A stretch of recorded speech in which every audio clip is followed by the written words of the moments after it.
नमस्कार। Nation plus news की विशेष पेशकश में आपका स्वागत है। मैं हूं वशिष्ठ शुक्ल।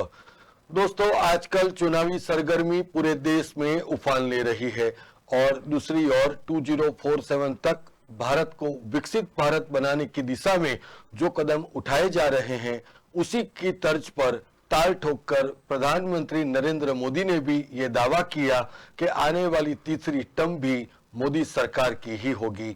इसके पीछे की वजह यह है कि 2014 से लेकर 2019 और 2019 से लेकर 2024 तक जो वादे किए गए, उन पर यह मोदी सरकार खरी उतरी है और उसी का फायदा आने वाली तीसरी टर्म में भी उनको होना है। और इसी की तर्ज पर उन्होंने ताल ठोककर यह भी कहा कि अगर तीसरी टर्म में मोदी सरकार आती है तो टॉप 3 इकोनॉमी में भारत देश शुमार होगा।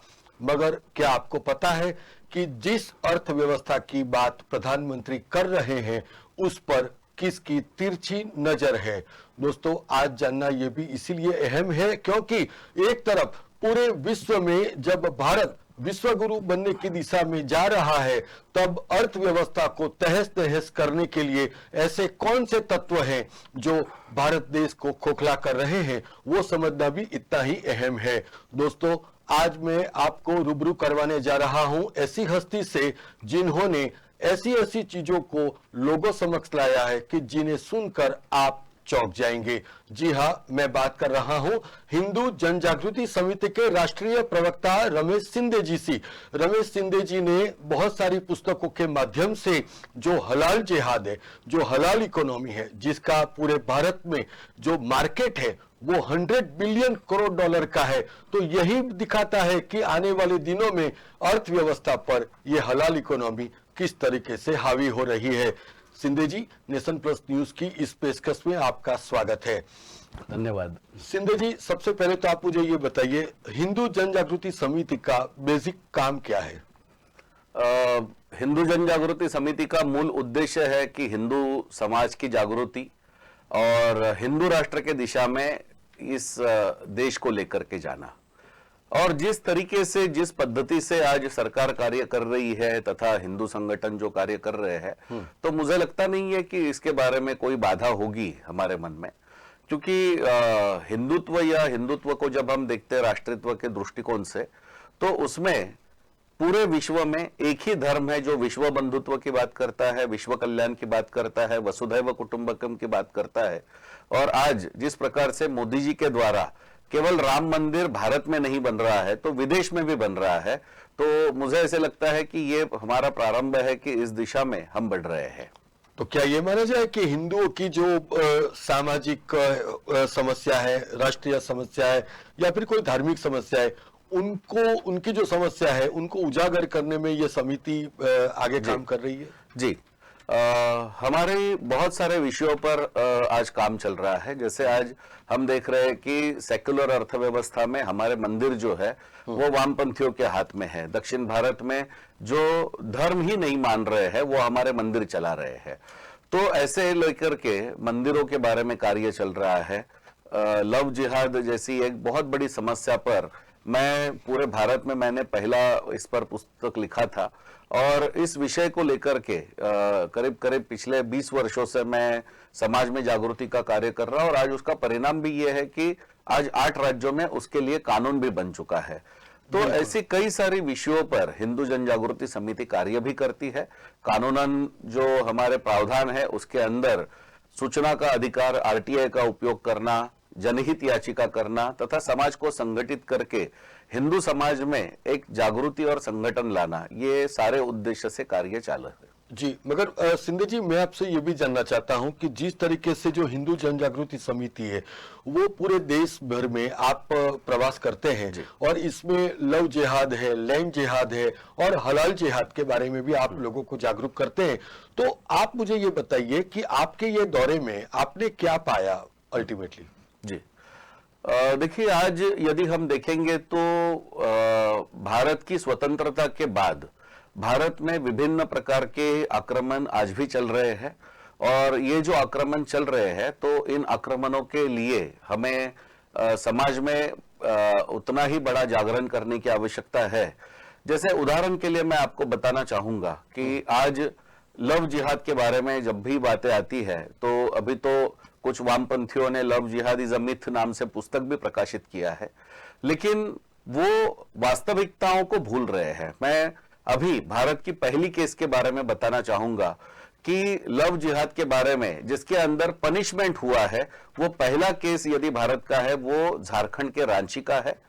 उसके अंदर जो तारा शहदेव है, जो भारत की नेशनल शूटर थी, उसको रकीबुल हसन नाम के मुस्लिम ने अपना नाम रंजीत कोहली बता करके हाथ में लाल धागा बांध करके उसको फंसाया, अपने प्रेम जाल में फंसाया, और फिर 1.5 साल के बाद उसने उसको बताया कि मैं भी मुसलमान हूं और तुम्हें भी मुस्लिम होना होगा। जब उसने मना किया तो उसने कुत्ते के पिंजरे के अंदर बंद कर दिया, और जैसे तैसे उसने उसके अंदर से अपने भाई को संदेश देकर के उसके अंदर पुलिस आकर के उन्होंने उसे मुक्त किया। उसके बाद ये केस चला और 2 महीने पहले भारत के पहले लव जिहाद के ऑफिशियल केस में 15 साल की सजा रकीबुल हसन को हुई है। तो ये बात बहुत स्पष्ट होती है। केरल में यदि हम देखेंगे तो केरल में जो जस्टिस टी.के. शंकरन का पहला जजमेंट है, जिसके अंदर लव जिहाद शब्द का पहली बार उपयोग हुआ, और उन्होंने शहनशाह आलम वर्सेस स्टेट ऑफ केरला इस केस में कहा कि यदि लव जिहाद के नाम से आप षड्यंत्र चल रहे हैं या चला रहे हैं, तो ये जो है ये लव जिहाद शब्द का उपयोग करके ही मैं जजमेंट लिखूंगा। और आज हम देख रहे हैं कि केरला स्टोरी जैसे फिल्म से कई सारी बातें वहां पर उजागर हो गई। बिल्कुल, मगर पिछले कुछ समय से जिस तरीके से देखा जाए तो समिति का जो आक्रामक रवैया है वो हलाल प्रोडक्ट के ऊपर ज्यादा है, तो इसके पीछे की वजह क्या है शिंदे जी? देखिए, हर चीज में एक चीज महत्व की होती है, वो होती है कि किसी भी देश की अर्थव्यवस्था। आज हम यदि पाकिस्तान को देख रहे हैं, कुछ समय पहले उनकी अर्थव्यवस्था जब मजबूत थी तो वो भारत के विरुद्ध लड़ने के लिए आतंकवादी भेज रहे थे या भारत के विरुद्ध युद्ध चला रहे थे। लेकिन आज हम परिस्थिति देख रहे हैं कि जब उनका स्वयं की अर्थव्यवस्था आज खतरे में आ चुकी है, ग्रे लिस्ट में वो देश आ चुका है, तो अब उनको अपने देश में ही ध्यान देना पड़ रहा है। तो जहां पर भी धन प्राप्त होता है, धन की आपूर्ति होती है, तो इनको एक बहुत बड़ा माध्यम बनता है कि फिर वो देश के विरुद्ध, हिंदू धर्म के विरुद्ध बहुत सारे षड्यंत्र चलाते हैं। आज लव जिहाद भी चलाना है तो उसको पैसा देना पड़ता है, हर दिन गाड़ी चलाने के लिए उसको पेट्रोल देना पड़ता है, गिफ्ट के लिए पैसा देना पड़ता है। ये सारे पैसे आते कहां से है? तो ये सारी करने के लिए इकोनॉमी चाहिए। तो ये जो बातें आती है, इसलिए इकोनॉमी पर कंट्रोल करने के लिए ये एक षड्यंत्र रचा गया। और इसके लिए हमें लगा कि आज यदि हम देखेंगे कि धर्मस्य मूलम अर्थः, धर्म का मूल अर्थ यदि है तो अर्थव्यवस्था ही बहुत बड़ी चीजों में उसको हम कहेंगे कि महत्व दिखाती है। और इसलिए जब हमने देखा कि भारत में हम एक देख रहे कि हमारी सरकार, मोदी जी कह रहे कि हम $5 ट्रिलियन की इकोनॉमी की दिशा में प्रवास कर रहे हैं, और यहां पर एक पैरेलल इकोनॉमी चल रही है जिस इकोनॉमी को भारत सरकार से कोई परमिशन ही नहीं है, और प्राइवेट एक सर्टिफिकेशन दे करके, जैसे उदाहरण के लिए हम देखेंगे तो हम अच्छा ड्राइविंग स्कूल खोल सकते हैं, ड्राइविंग इंस्टीट्यूट चला सकते हैं, लेकिन क्या मैं ड्राइविंग लाइसेंस देना चालू कर सकता हूं? तो मुझे ड्राइविंग लाइसेंस देने का अधिकार नहीं है। ड्राइविंग लाइसेंस देने का अधिकार सरकार को होता है। और यहां पर हम उल्टा देख रहे थे कि यहां पर ड्राइविंग कौन करेगा ये भी वो तय कर रहे हैं, और ड्राइविंग लाइसेंस जैसा दे रहे हैं वैसे हलाल सर्टिफिकेट भी वही दे रहे हैं।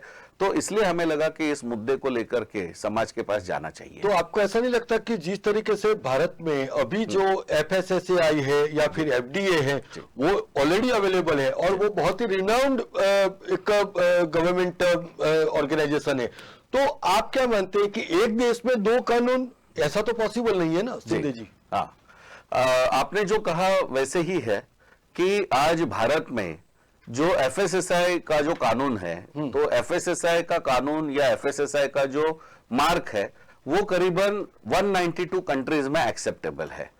और ये जो देने का काम करती है, तो ये संस्था जो है ये मिनिस्ट्री ऑफ कॉमर्स के अंतर्गत ये आती है, NABCB है। तो NABCB जो है जिसके अंदर लैबोरेटरीज आते हैं, ये सारी चीजों का जांच करके उसके इंग्रेडिएंट्स क्या है, उसके अंदर मांसाहारी कोई पदार्थ है, इंग्रेडिएंट है या इमल्सिफायर है या प्रिजर्वेटिव है, इन सारी चीजों का जांच करते हैं, उसके ऊपर उसके आंकड़े देते हैं, और बाद में यदि वो वेजिटेरियन है तो उसे ग्रीन डॉट दिया जाता है। लेकिन हलाल सर्टिफिकेशन अथॉरिटी ये कह रही कि नहीं, भारत सरकार के ये सारे टेस्टिंग को हम नहीं मानेंगे, हम उसकी जांच करेंगे। और ये जो मदरसा बेस्ड ऑर्गेनाइजेशन है, इनको भारत सरकार ने कोई परमिशन नहीं दी है, उसके बावजूद वो अपना हलाल सर्टिफिकेशन अथॉरिटी चला रहे हैं और उसके अंदर वो ये एक प्रयास कर रहे हैं कि इसके अंदर वो एक अपना सर्टिफिकेशन दे और अपना लोगो चलाए। और इसके लिए ये फ्री में होता तो बात अलग होती थी, लेकिन एक साल के लिए एक प्रोडक्ट के लिए आप 60,000 रुपीज वो चार्ज करते हैं। और ये जो चार्ज किया जाता है, ये पैसा जो आज करोड़ों के रुपयों में या डॉलर्स के रूप में जो जमा हो रहा है, इसके द्वारा भारत में 700 टेररिस्ट के केस वही संगठन चला रहा है।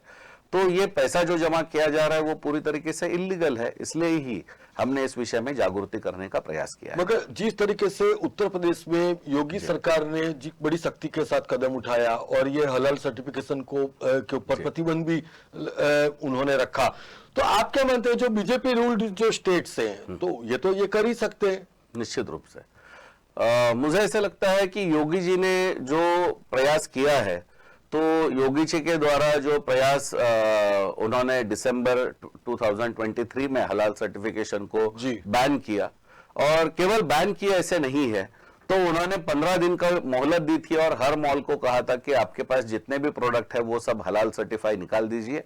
दूसरा उन्होंने ये कहा था, और अभी लास्ट वीक में ही उन्होंने मुंबई से 4 मुस्लिम मौलानाओं को अरेस्ट किया कि जिन्होंने वहां पर हलाल सर्टिफिकेट देने का प्रयास किया था। तो इन चीजों को यदि हम देखेंगे, जो जमीयत उलेमा हिंद हलाल सर्टिफिकेट दे रहा है, तो उसके जो प्रमुख है मौलाना महमूद मदनी, उनकी 6 घंटे तक जांच हुई है लास्ट वीक में। तो इन बातों को यदि हम देखते हैं तो योगी जी ने केवल हलाल सर्टिफिकेशन बंद नहीं किया है, तो उसकी प्रोसेस को पूरा बंद करने का प्रयास वो कर रहे हैं। और जिस कानून के आधार पर किया है, ये FSSAI का एक्ट में मिस ब्रांडिंग क्लॉज है, उसके आधार पर उन्होंने किया है। तो यही कानून भारत के बाकी राज्यों में है, पूरे भारत में FSSAI का कानून है। तो हम तो आग्रह वही कर रहे हैं कि जो योगी जी सरकार के द्वारा कदम उठाया गया है, अभी उत्तराखंड की सरकार ने भी हमें कहा है कि हम इस कानून को लाने का प्रयास करेंगे। महाराष्ट्र के चीफ मिनिस्टर से मिले थे, उन्होंने हमारे इस ज्ञापन के ऊपर उन्होंने लिखा है कि इसका प्रस्ताव जो है वो जल्द से जल्द वहां पर लाया जाए।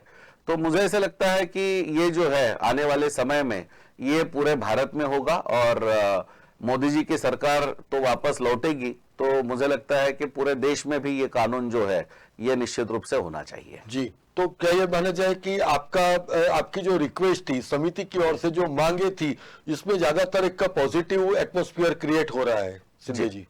जी, निश्चित रूप से ये पॉजिटिव एटमॉस्फेयर क्रिएट हो रहा है।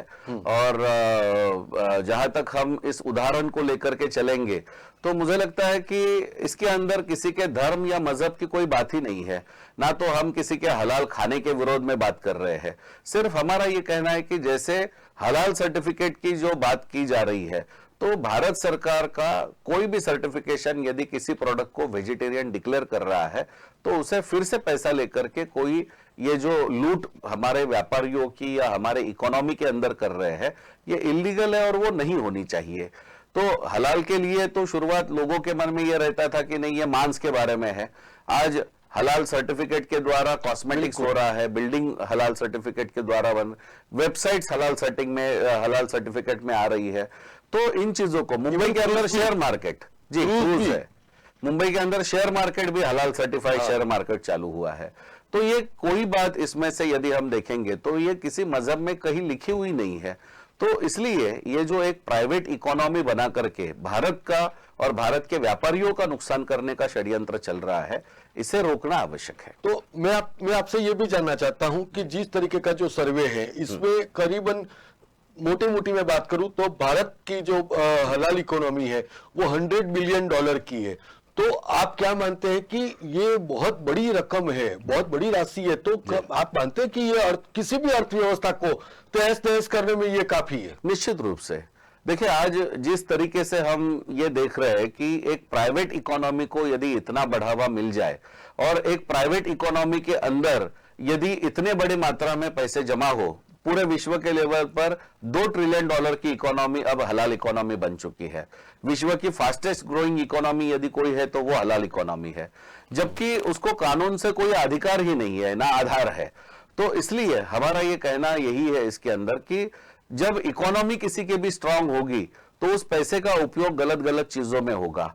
आज लव जिहाद के लिए फंडिंग हो सकता है, लैंड जिहाद के लिए फंडिंग हो सकता है, और भारत विरोधी जो कोई तंत्र है हमारे यहाँ पर, अभी कल परसों ही देखा हमने कि कर्नाटक में सरकार बदल गई तो वहां पर बम विस्फोट होना चालू हो गया। ये पिछले 10 साल से हम देख रहे हैं कि किसी आतंकवादी के अंदर हिम्मत नहीं थी कि जो आमतौर पर मुंबई, महाराष्ट्र, उत्तर प्रदेश में बम विस्फोट हो रहे थे, तो यह बम विस्फोट करने की कहीं पर ताकत नहीं थी। लेकिन कर्नाटक में सरकार बदल गई तो वहां पर बम विस्फोट होना फिर से चालू हो गया, क्योंकि उनको पता है कि हलाल इकोनॉमी का पैसा हमें बचाने के लिए एडवोकेट्स देगा। तो ये देश के विरुद्ध जो चलाने वाले, षड्यंत्र चलाने वाले हैं, इनको रोकना है तो ये इकोनॉमी को रोकना बहुत आवश्यक है। तो आपको ऐसा लगता है कि जिस तरीके से जो भारत के जो में जो कानूनी जो प्रावधान है जो प्रोडक्ट को रिलेटेड, तो इससे जो बायर है उनकी हर एक तरीके की सेफ्टी को ध्यान में रखा जाता है, इसके बावजूद ही वो मार्केट में आती है। तो आप क्या मानते हैं कि इस तरीके का जो सर्टिफिकेशन कोई निजी कंपनी की ओर से दिया जाता है तो वो कहीं ना कहीं मार्केट में एक भ्रम की स्थिति भी खड़ी कर रहा है? एग्जैक्टली ये जो मिस ब्रांडिंग का क्लॉज है वो वही है कि सरकार के द्वारा सर्टिफाई हुए किसी भी प्रोडक्ट के ऊपर फिर से हलाल का दूसरा सिंबल लगा करके लोगों के मन में एक भ्रम तैयार किया जा रहा है, लोगों को इस भ्रम में डाला जा रहा है। साथ में ही इसमें यदि देखेंगे तो हलाल का कॉन्सेप्ट यदि हम लेकर के चलते हैं तो इसमें एक छोटी सी बात को यदि हम देखेंगे कि आपको सर्टिफाई करना है तो सर्टिफाई करने के लिए प्रोडक्ट तो है, लेकिन आज उसके साथ में उन्होंने पिछले साल एक नया क्लॉज लेकर के आए कि 60,000 रुपीज देकर के सर्टिफिकेट तो लेना होगा, साथ में हमारे 2 मौलाना जो हलाल इंस्पेक्टर के रूप में रहेंगे उनको भी आपकी फैक्ट्री में आपको काम पर रखना होगा। तो ये तो फोर्स एम्प्लॉयमेंट हो गया। अरे भारत में इस प्रकार से कोई व्यक्ति अपने कोई वहां पर इंस्पेक्टर रख करके काम नहीं करते हैं। भारत में सरप्राइज जांच होती है, सैंपल जांच होती है, उसके बावजूद यदि इस प्रकार से कहा जाएगा तो यहाँ तो ये भारत के जो व्यापारी या मैन्युफैक्चरर्स है उनके लिए तो ये बाध्यता हो गई कि अब हर किसी को हलाल सर्टिफिकेट लेना है तो 2 मुस्लिम मौलानाओं को भी काम पर रखना पड़ेगा। तो ये कहां से कानून में आता है? तो इसलिए जो संविधान हमें कहता है, संविधान हर किसी को खाने की आजादी देता है, आर्टिकल 25, आर्टिकल 14 के अंदर। तो यदि हमें धर्म की स्वतंत्रता है, खाने की स्वतंत्रता है, तो जिनको हलाल चाहिए उनको हलाल देने के लिए हमें कोई आपत्ति नहीं है। लेकिन उस हलाल के कंपल्शन हमारे ऊपर क्यों है? आज मैकडोनाल्ड 100% हलाल सर्टिफाइड खुद को कह रहा है, आज पिज्जा हट 100% हलाल सर्टिफाइड है, KFC है, स्टारबक्स है। तो हमारा उनसे सवाल है कि जिनको हलाल चाहिए उनके लिए आप एक टेबल अलग से रिजर्व कर सकते हैं, लेकिन 100% हलाल सर्टिफाइड रेस्टोरेंट करना ये तो भारत में रहने वाले बहुसंख्य हिंदुओं का तो अपमान है ये पूरी तरीके से। तो मगर मैं आपसे ये भी जानना चाहता हूं, क्योंकि हम अब शो के अंत की ओर जा रहे हैं, तो वैश्विक स्तर पर ये इसकी क्या इम्पैक्ट है ये हलाल प्रोडक्ट की और उनके सर्टिफिकेशन की? जी, वैश्विक स्तर पर 2 तरीके का मैं इंपैक्ट आपको बताना चाहूंगा। एक पहला इंपैक्ट यह है कि आज एक कंज्यूमरिज्म का समय आ चुका है, और आज यदि हम देखते हैं तो मुस्लिम पॉपुलेशन जो है वो आज में जिसको हम कहेंगे कि यूथ पॉपुलेशन सबसे ज्यादा है।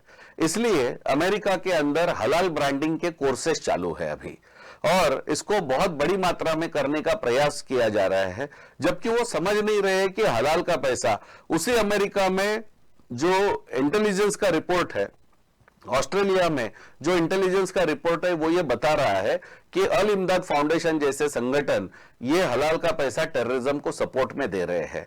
लेकिन उसके बावजूद हम देख रहे हैं कि पूरा विश्व आज केवल मार्केटिंग और प्रॉफिट के चक्कर में हलाल सर्टिफिकेशन की तरफ जा रहा है। ये पूरी तरीके से गलत है।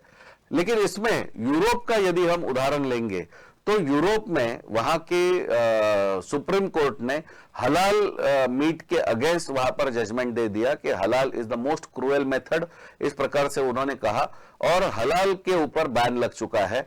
यूरोप की 6 कंट्रीज के अंदर हलाल पर 100% बैन लग चुका है। श्रीलंका में हलाल सर्टिफिकेशन पर पूरा बैन आ चुका है। तो कुछ जगह पर ऐसे भी उदाहरण है कि वहां पर कुछ जो लोग इसको समझ रहे हैं तो वो उसको बंद कर रहे हैं। लेकिन ये जो इकोनॉमी है तो इकोनॉमी के लेवल पर यदि हम देखेंगे तो किसी भी देश के लिए इस इकोनॉमी का बढ़ना मतलब उस देश के लिए राष्ट्रीय सुरक्षा को खतरा है।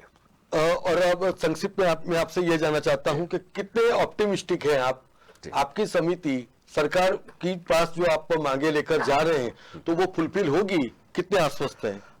निश्चित रूप से हम बहुत ज्यादा आश्वस्त है, क्योंकि मेरी पहली याचिका इस विषय पे थी जो कांग्रेस ने जाते जाते एक्सपोर्ट लाइसेंस के लिए अप्लाई करने में हलाल सर्टिफिकेशन को मैंडेटरी किया था। तो मैंने उस विषय पर याचिका की थी और मोदी सरकार ने ही पहली बार अपेडा जिस अथॉरिटी का नाम है agriculture products and export development authority, इसमें हलाल सर्टिफिकेट के बगैर आपको एक्सपोर्ट का लाइसेंस ही नहीं मिलता था। तो मैंने उसमें एप्लीकेशन किया था कि यदि मेरा प्रोडक्ट मैं जापान में भेज रहा हूं या चाइना में भेज रहा हूं या वियतनाम में भेज रहा हूं तो इसमें से कोई देश मुस्लिम नहीं है, ना तो वो हलाल सर्टिफिकेट मांग रहा है, तो फिर मुझे बेकार में आप मुझसे पैसा क्यों वसूल रहे हो। तो इस पिटीशन के ऊपर जनवरी 2023 में मोदी सरकार ने पहली बार जजमेंट दिया और ये कहा कि हलाल सर्टिफिकेशन जो एक्सपोर्ट में था वो उसको पूरी तरीके से निकाल दिया। तो ये पहला सक्सेस हुआ। उसके बाद में हम योगी जी की टीम से मिले, उनके जो उप मुख्यमंत्री है ब्रजेश पाठक जी, उनको हमने इस सर्टिफिकेशन की गलत चीजों के बारे में बताया, जिसका परिणाम यह हुआ कि दिसंबर 2023 में योगी सरकार ने एक राज्य में उसको बैन कर दिया। तो हमें ऐसे लग रहा है कि जैसे सरकार इस दिशा में बढ़ रही है, जैसे कार्रवाई आज योगी सरकार कर रही है, तो आने वाले समय में भारत निश्चित रूप से हलाल मुक्त भारत होगा।